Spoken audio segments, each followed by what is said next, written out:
Alright guys, in this video I want to share with you 10 things I think you should know before you decide to come to Mexico. So if you're a digital nomad and you're looking for a new place to go, or you're considering being a digital nomad, or you just want to get away for the winter for a couple months, I highly recommend coming to Mexico. It'll definitely help you out. But anyways, these are just top 10 of questions I get asked from other digital nomads, people I've talked to, and just people in general. So anyways, my name is Gasper. I've been in Cancun for like 14 months now. Well, I've been in the Riviera Maya. I've been in Tulum, Playa, Carmen. I've been bouncing around. But I particularly liked Cancun. I've been here about 4 months now. I was in Playa for 4 months.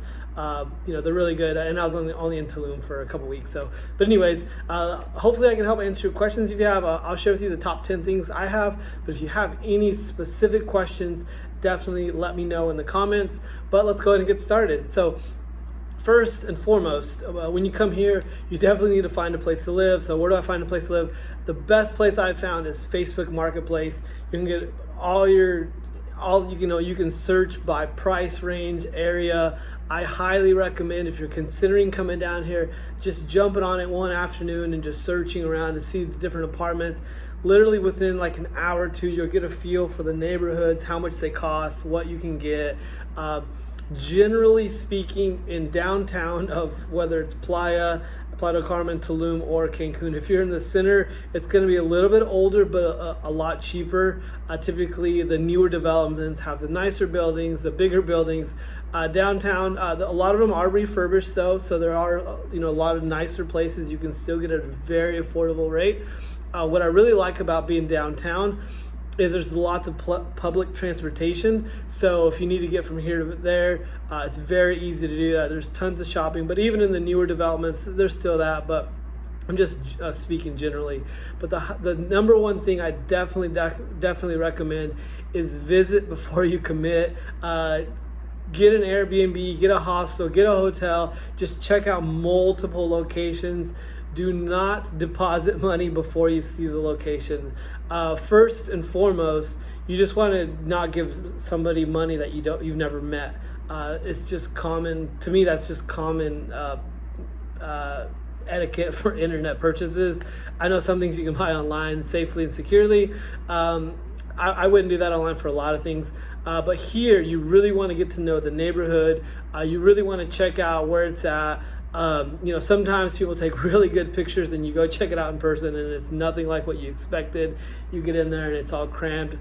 Very, very important thing. Take your phone or your computer, whatever you're going to use to work in, take it with you to check the internet speed. I made that mistake at one of the places I stayed at.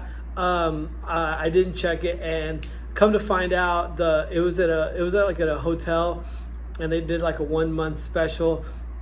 And so anyways, I found out that the hotel didn't even offer Wi-Fi for the guests outside of the lobby. I was lucky that my computer still connected, but my phone didn't. So that month I just went through data like crazy. But I still was able to survive, and I was still able to work from there, which was good. But that's another thing that I was going to tell you is a lot of times when you book an Airbnb or a hotel even, or a hostel, sometimes you can ask them, say, hey, I really like this place. Do you guys have any monthly specials? And a lot of places do. So that's another tip that I forgot to write on there, but I'll add it to it. A really big nomad tip, if you're considering coming down here, you can also volunteer at hostels. They'll give you free room and board. Typically you have to volunteer for a couple hours. When I say volunteer, you're working. I mean, for a couple hours. I've never done it myself. I've always wanted to, but I'm like twice the kids' ages, so that'd be weird. I'd be like the weird uncle, or I don't know what I would be. But anyways, I just have never done it. And partly I'm kind of lazy too, so I didn't want to I don't want to do all that stuff right now. So maybe one of these days I'll do it just to try it out. But anyways, next question: how are the banks in Mexico? The banks suck. They literally are horrible. You'll walk by a bank, you'll see 50 people in line just to go talk to tellers. They literally don't care about people. I don't even know how people tolerate them. I've always said that the first bank to offer online banking that's good for the people is just going to dominate the market. I'm starting to see more of that now. So make sure you keep your American bank. The everything from the ATM fees to the exchange rate. Some banks are just horrible. I'm trying to think of like Scotiabank. I mean, they're just giving a horrible exchange rate. They try to charge you a high fee.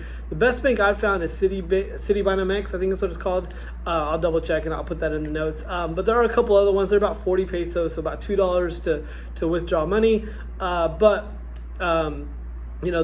best tip I have, the best Nomad tip I have for you is get a Revolut. I'll put a link on it for you. You can apply for it online with your phone. You get an instant debit card. They mail you a physical card you get within a week.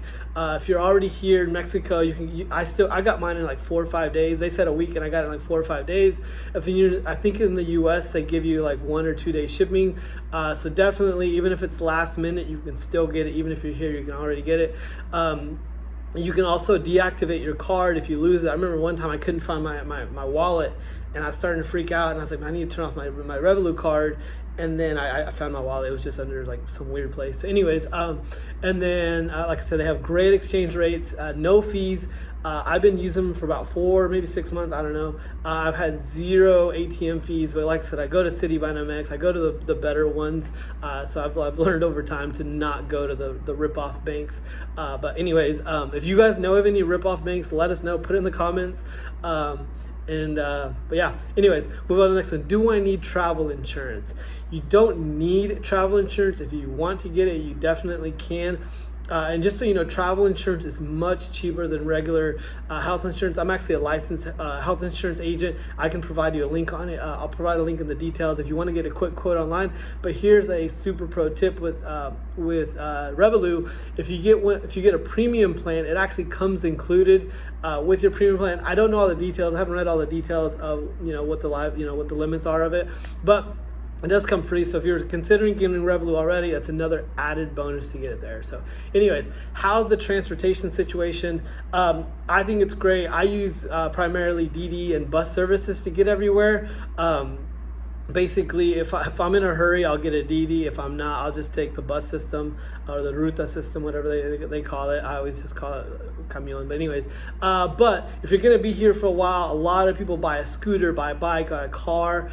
And the great thing about it is you can sell it when you leave. So if you buy a used car or a used anything, you can actually just resell it on Facebook Marketplace. So you can buy it on Facebook Marketplace and then resell it on Facebook Marketplace. So double bonus there for you there. But I'll leave a link for DD. They're a local, they're not local, they're international, but they did partner with the local taxi companies. So when you get a DD, it'll be a licensed taxi person. They do a background check on them. So very, very safe service if that's a concern of yours.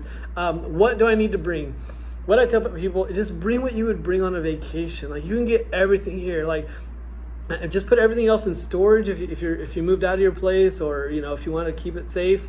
I remember my ex used to bring her blender, her steamer, and to be honest, guys, like the reason she did that, first of all, it was like one of those like $100 blenders, and and the steamer, like, she was worried that she couldn't find one here, but now Mexico has very similar products. You can pretty much find anything electronic you need here. I've always, since I was a kid, I'd always say that Mexico is always like 10 years behind. I always felt like it was 10 years behind on music, technology. It's starting to catch up, but I heard a really funny saying the other day. Mark Twain said that Cincinnati is so conservative, if the world were to end, I would go to Cincinnati because it'll end 10 years later. That's kind of how I feel about Cancun sometimes, or Mexico in general. But I think it's starting to catch up, but you really don't need to bring anything you don't absolutely have. I remember one time I came, I brought my French coffee press, which is dumb, because then I had to bring my hot water. It was so dumb, but I knew I was going to be, it was last time I came, it was when I went to Oaxaca, and I knew I was going to be here for a couple months, so I brought it, which is stupid. This time I just bought a coffee machine from Walmart. But anyways, if you need your French press, you got to have your French press or your espresso machine or whatever it may be. You can find it here. I'm just gonna be honest with y'all. The next question, do I still need to pay taxes? Yes, you will. I'm not a tax professional, so I'm not going to go into any further than that, but you typically need to still pay your taxes on the income you earn, especially if you are working for a US-based company. This is a very big one. Do I need to know Spanish? No. Here in Cancun, Tulum, Playa, Carmen, most of the touristy areas, you're going to meet so many people that already speak English. Obviously, if you're watching this video, you speak English. But you can learn Spanish here. There's tons of people that offer classes for a very, very affordable price if you want to learn your Spanish. But you don't need to know Spanish before you come. I have a friend, he's British, he's been here 3 years, he still doesn't speak Spanish. He says he can kind of understand it, but I've literally never heard him say a word of Spanish, so you don't need to know Spanish before you come. He literally just talks to everybody in English, and most of the people, they seem to get it, and then I'm usually there, obviously, so if I need to interject and translate, I can, but I'm sure he gets by without me. He's done fine without me. So anyways, you don't need to know before you come. Here's a good question. What are some of the things you did not expect? Somebody asked me the other day, and I kind of got homesick. Not gonna lie, I've been in here over a year. I did fly back to the US to take care of something that I had to fly back like 48 hours later. The one thing I did is I just ate a bunch of American food. Surprisingly, I started to miss American food. Basic things like fried chicken. Like, nobody can fry chicken here in Mexico. I did a review the other day, and the guy was like, "You said it was gonna be good, then you give it a 7.8." I was like, "Yeah, that's as good as it's gonna get here in Cancun." Like, I'm sorry, like nobody can fry chicken. Even KFC. The KFC here is just not as good as the KFC in the US. But you will miss American food. That reminds me, if you're coming to Mexico, Cancun, bring me Oreos. Like, I'll literally pay you for Oreos, and not the basic Oreos. They have the basic Oreos, but they don't have like all the, like Oreos comes out with like new flavors every month. They don't have that here. They got one flavor of Oreos. They are definitely 10 years behind on the snack game. I'm not a big soda drinker. Like I'll have a Coke with my drink, but if you go to the Coke aisle, it's literally just Coke, and then like Pepsi, and then like a few Dr. Peppers, a few like local Mexican drinks. But it's not like America where it's like 50,000 flavors of soda products and all this other stuff. And even the snack game, like I said, the Oreos are still the best snack here. The Mexican version of Oreos, it's not even, it's not good. And then all the other snacks they're just not good. I've tried a lot of them. I don't like them. And I love spicy food, so it's not like, oh, they got spice in it. Like, I love spicy food. I do like the spicy candy sometimes, but I'm just not a big candy person. But anyways, moving on. Next is, do I need to be vaccinated or have a test before I go? No, but you will need one to fly back. I said this in a previous video. According to the Mexican president, he had an interview like 2 months ago now, and he said that Mexico has no plans of a vaccination passport or anything like that. Obviously, the government can change their mind at any time, but as of right now, you don't need anything. But like I said, you will need one coming back. I just saw this. The CDC is still saying that they're going to, still extend that to requiring some form of at least a negative test to be able to fly back into the U.S. So hopefully this pandemic ends soon. And like I said, I forgot to say that. That's why I'm still here. I'm just waiting for the craziness of the pandemic to end. Like, if it ended tomorrow, I would probably fly back tomorrow. Like, if all the governments said, hey, we're no longer going to try to, I'm not going to get into conspiracy theories, but if they say, hey, the pandemic's over, I'll probably fly back to the U.S. and go back to work. I know right now it's calming down. I know it's getting better, but there's still some tension. There's still some, unknowns. So I'm just going to wait it all out. There's still people talking about mandatory vaccines. Like, if you need a vaccine, great. If you don't want one, great. Like, I think we should all just be free to be humans. That's just my personal belief. So anyways, enough of that. I'll get off my soapbox there. And then last question is, do I need a visa? No, you don't need a visa to live here or work here. When you fly here, they automatically give you one that's good for up to 6 months or 180 days. When I flew back from the U.S., they told me that that I think that they only give you like a 2-week window. After that 2 week, you still got to pay the $35 or whatever. I think it's 700 pesos or $35, something like that. So don't even worry about it. I hear of so many people like flying back to the U.S. They call them visa runs. Like I think they're unnecessary, but I have heard of people getting arrested and getting basically getting hassled by the police here for not having their visa taken care of, expired visas, things like that. But it's so few and far between. Like I said, my friend that's British, she's been here for 3 years, never had a problem with it.